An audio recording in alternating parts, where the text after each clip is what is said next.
are borrowing to service our debt. So there's not a problem with borrowing to service your debt.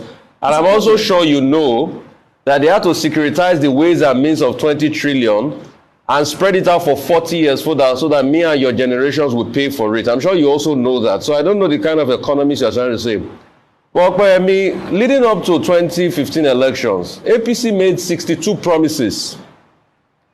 And you have failed on all of them. And I will read some of them out to you. You can start defending them one by one. 62 promises. You said you were going to ban government officials going abroad for medical treatment.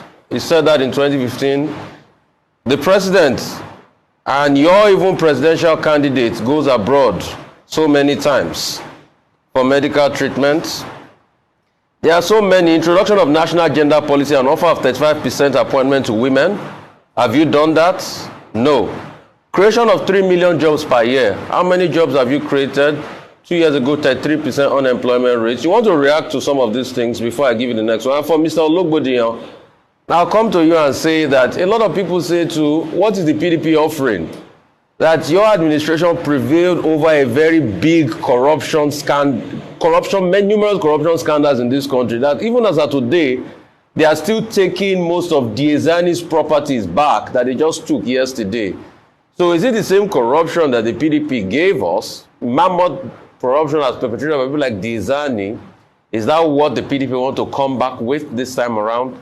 I'll allow Mr. Okpe, Oluwa, Dr. Thomas to talk first, then Mr. Ologbodiyan, I'll come to you.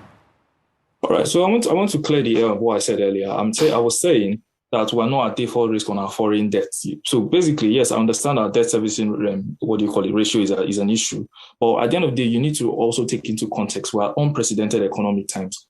You can't have a pandemic, you can't have two oil price crashes, and you expect, obviously, government to meet its macroeconomic objectives, which obviously leads me to the next point of which you've talked about, not being able to fulfill some of our promises. We had a black swan event in the pandemic.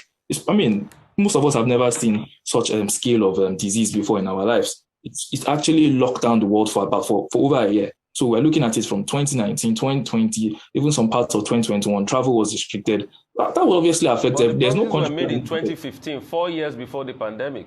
2015. No, I'm just when you made the promises. 4 years before the pandemic. What were you doing for 4 years before the pandemic? Why are you blaming pandemic now for your problems? The government. But let me land. When we came into government, you remember, Okonjo-Iweala said it, not me. She said we were about to enter a recession.